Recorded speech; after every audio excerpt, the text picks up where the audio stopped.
esta obra, El Torreón del Monje, está relacionada a una figura que fue el señor Ernesto Torquist, quien realizó numerosas obras para la ciudad. Claro, cuando fuimos al Torreón, eso era una soledad espantosa, era porque no había luz, la calle de tierra, una sola mano, era el Torreón peladito. El sueño que yo había tenido de jovencito, de ver esto como un lugar ícono de la ciudad, pero neutralizando la contingencia climática.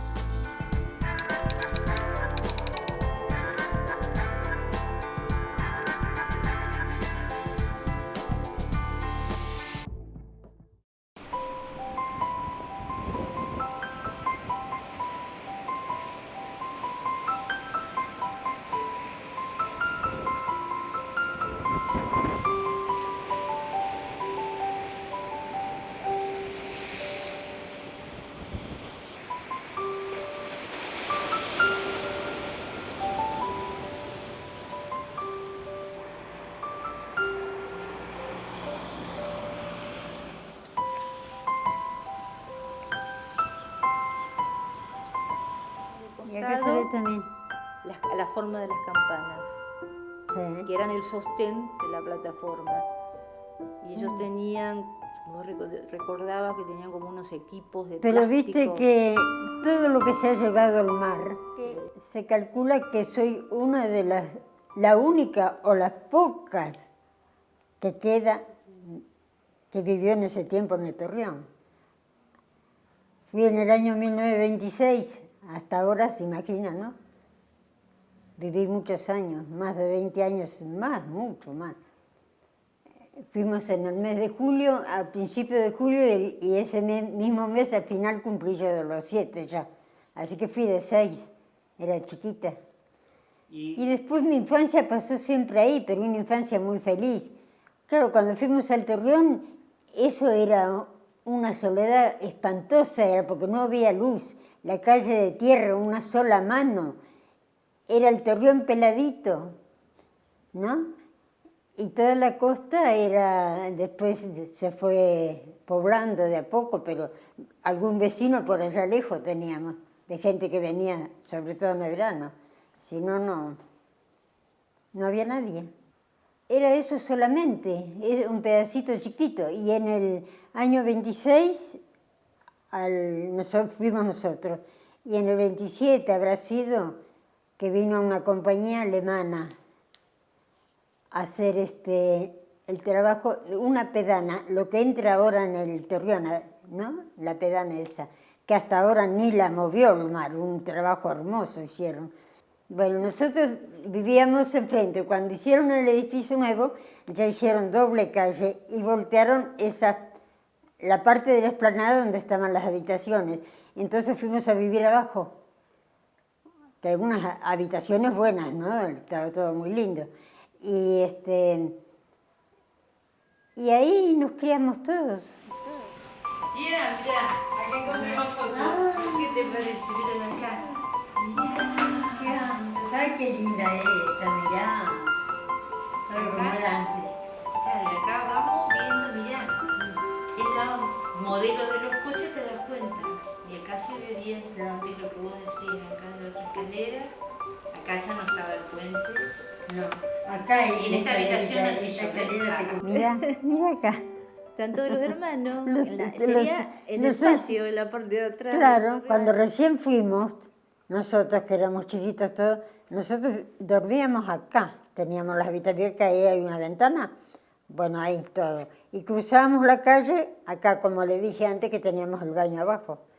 Esto era todo el Torreón. Después acá se hizo el edificio nuevo, todo esto.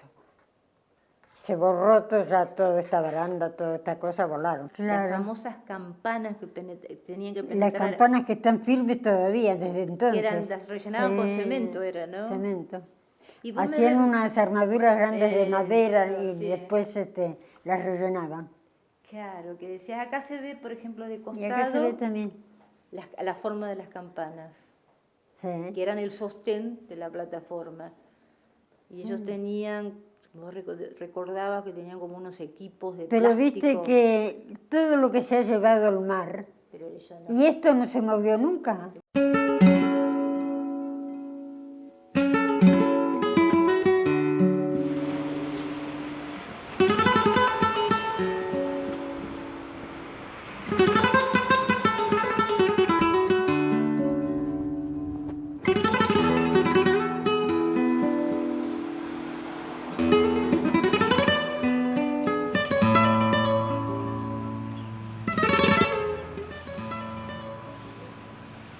Y esta obra, El Torreón del Monje, está relacionada a una figura que fue el señor Ernesto Torquist, quien realizó numerosas obras para la ciudad. Y en ese espíritu de crear cosas especiales, propone crear un mirador en el extremo de la bahía Bristol, cuando todavía la ciudad prácticamente no existía.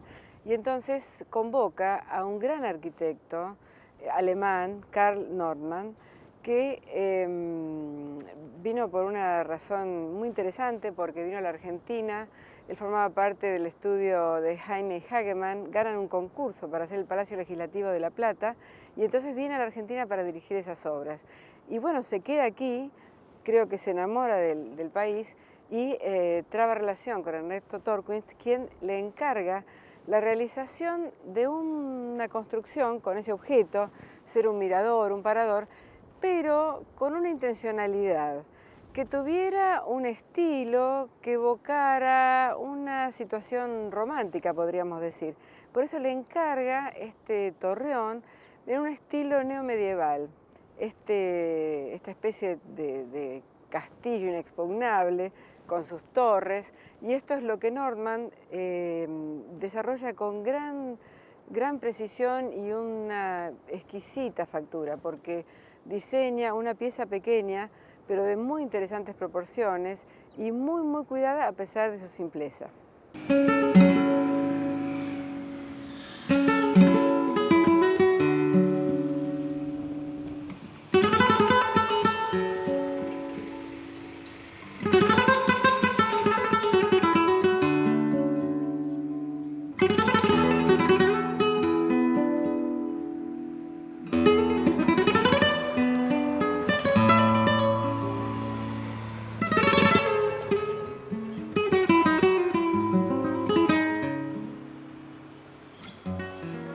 El estilo es resultado de un pedido específico, porque en esta visión de crear una ciudad que tenía muchas referencias, porque Mar del Plata como ciudad de baños surge un poco a referencia de Deauville y de los lugares, o Brighton, ¿no?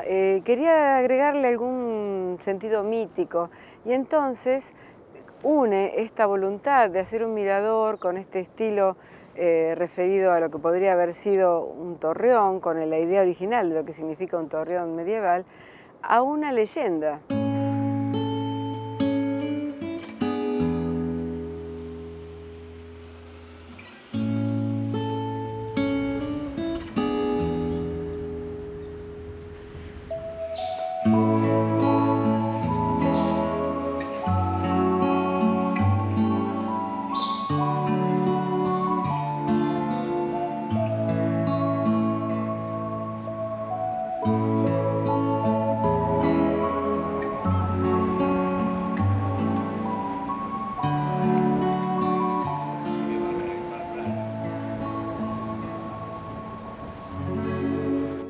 Precisamente después de construidas las torrecitas estas, que tuvieron su repercusión, primero por el nombre, Belvedere, y después por el emplazamiento, pero este Alberto del Solar, este poeta chileno, le dijo a Torquist que estaba todo muy lindo, pero que le faltaba el alma.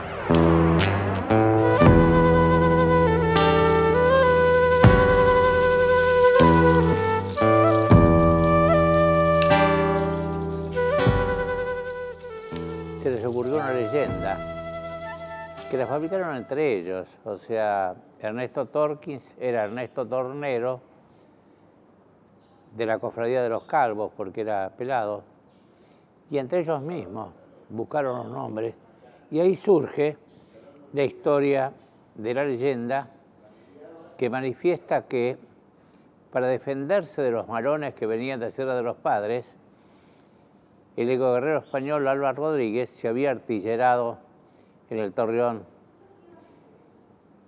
Y en esas incursiones que hacía el cacique Rucamara en contra del Torreón, se enamora el ecoguerrero español de la India Mariña y terminan secuestrándola y trayéndola al Torreón. De ahí la revancha del cacique Rucamara, que la retoma, se instala en el Torreón y lo desplaza al guerrero español. Y el guerrero español contrata los recursos de una hechicera de la tribu y en una noche los adormece a todos para posesionarse nuevamente de la India Mariña, pero a la única que no pudo adormecer fue la India Mariña, que alcanza a despertar al cacique Rucamara, se montan en un caballo, salen al galope y caen al mar desde la Pedana. Y de ahí dicen que en las noches de luna llena se oye el murmullo de los asustados amantes caídos en el mar.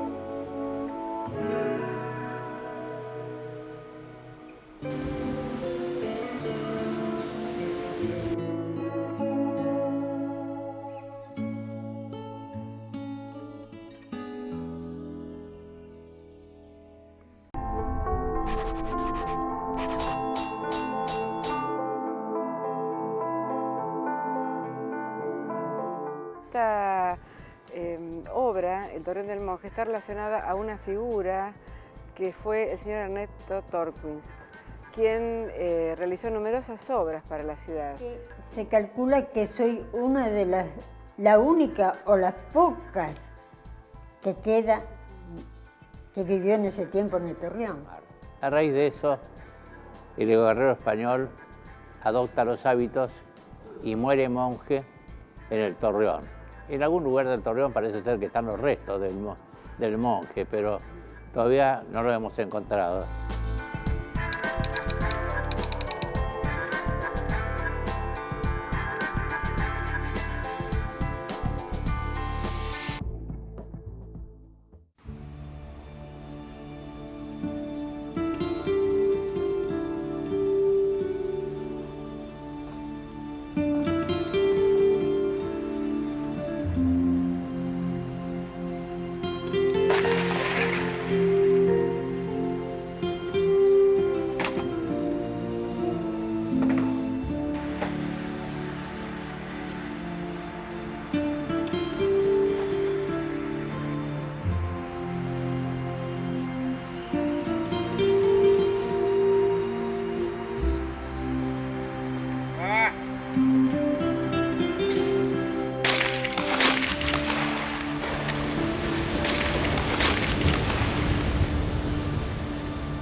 En un viaje que hace Torquist a Mónaco, Montecargo, ve una pedana de tiro al pichón, de tiro a la paloma, de 2.500 metros cuadrados y una construcción de casi 500 metros cuadrados, y la reconstruye en Mar del Plata, en el Torreón, en la Torre Belvedere, o sea, anexo a la torre principal original, le anexa 2.500 metros cuadrados de pedana, que iba a ser el tiro a la paloma, y un edificio que es de la importancia que está en este momento la construcción. Fue tan importante el acontecimiento de la inauguración de ese tiro a la paloma que vinieron duques de Italia, reyes de España, y se corrió un gran premio que se llamó Torreón. En la pedana tenían las tramperas para las palomas y se paraban los socios en la pedana, que era un pasillo largo, y hablaban, ¿no?, con el chico de la paloma que estaba abajo, pero tenían, por la ventanita salía. Pero decían, ¿listo? Sí, y cuando decían sí, se abría, salía la paloma y tenían que tirar. Tenían que matar la paloma en vuelo. Si la paloma quedaba paradita, ya no. Tenía que volar la paloma.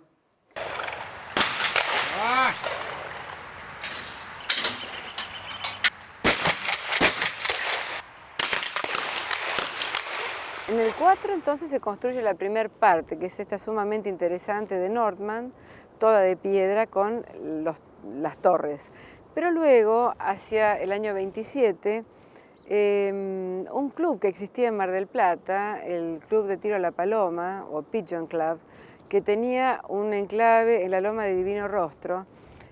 ¿Qué era esto? Bueno, era gente que se dedicaba a hacer puntería, y el objeto de la puntería eran palomas o pichones de paloma.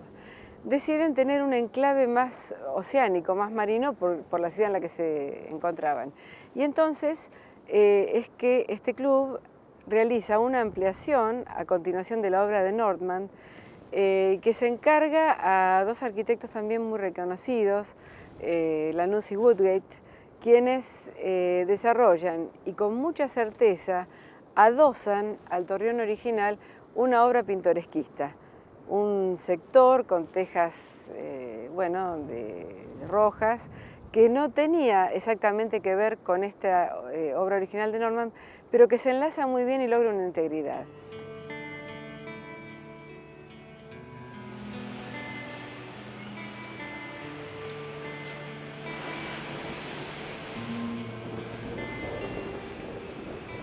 Bueno, podemos observar el primer sector que corresponde al Belvedere, que está determinado por las torres, claramente. Tenemos que hacer abstracción de este primer volumen de piedra, que es una adición posterior del año 29. Pero podemos percibir y podremos hacer un esfuerzo de imaginación de pensar este conjunto de torres sin las construcciones que vemos atrás, cuando Mar del Plata verdaderamente tenía virgen este sector de la costa. Justamente hubo un criterio de que esto tuviera una evocación mítica, romántica, por eso se apeló a este lenguaje neomedieval para construir estas torres almenadas que podemos ver acá. Y luego podemos ver el resto, la adición del año 27, 29, que corresponde a la obra de Lanús y Woodgate, cuando el conjunto se convierte en el Pigeon Club.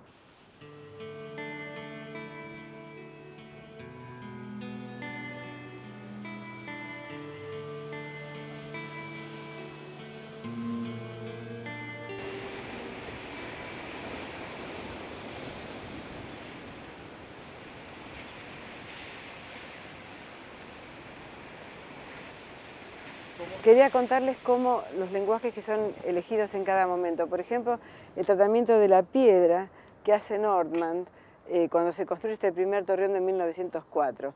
Podemos ver que el mortero está hecho todo con conchilla, que era lo que había disponible. Pero vale la pena ver, por ejemplo, en esta altura, a pesar de ser tan simple esta construcción, qué cuidada está cada una de las decisiones que se toman. Fíjense la artesanía que tienen esos tratamientos en la piedra, las almenas, los detalles de los antepechos, los arcos. En su simpleza está realizado con mucha exquisitez.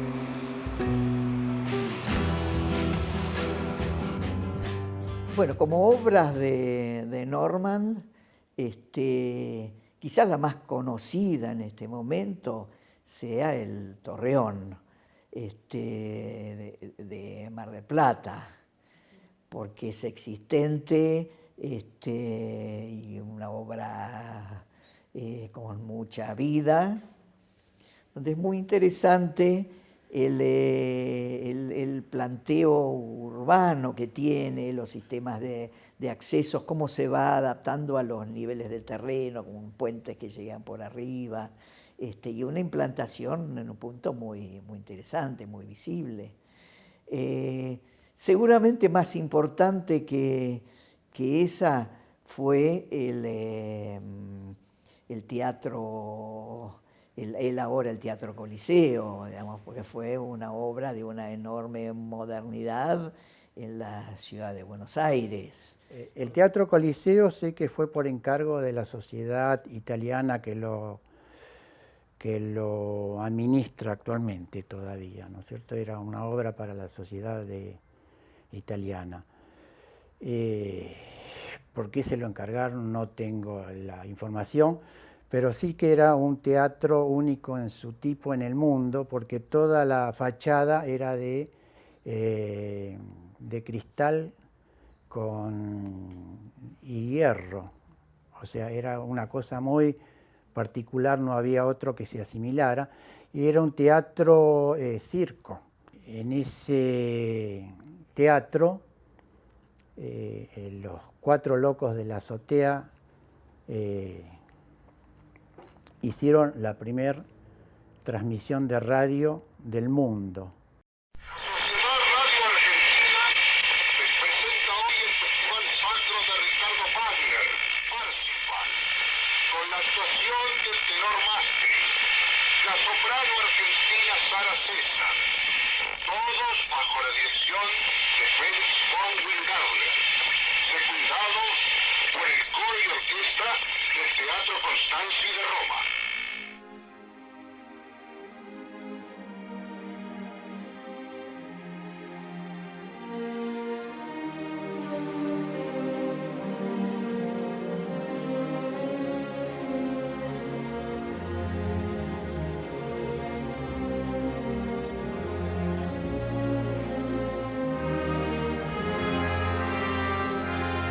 Después está el Banco Nación en la Plaza Flores, junto a en la manzana donde están el pasaje Salala y Pescadores. Es casi una manzana propia para ese banco. Yo diría que casi después del Banco Nación, la Casa Central, la sucursal más importante y más significativa, es este Banco de Flores, ¿no?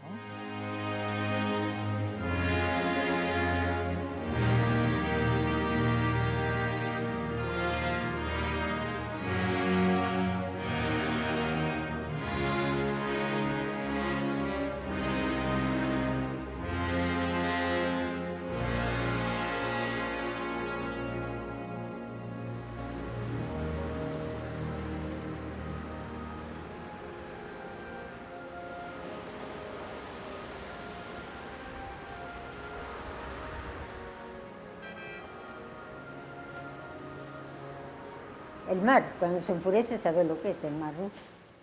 Pero no teníamos miedo nosotros, para nada. Ni escuchar, como nos decían, no escuchan el ruido del mar de noche, te acostumbras. Es una costumbre, que después ya es un arrullo. Si no escuchábamos el ruido del mar, no dormíamos. Les daba miedo que viviéramos ahí. ¿Cómo viven? Y éramos tan felices como si vivimos ahora en una casa como la que vivimos, ¿no?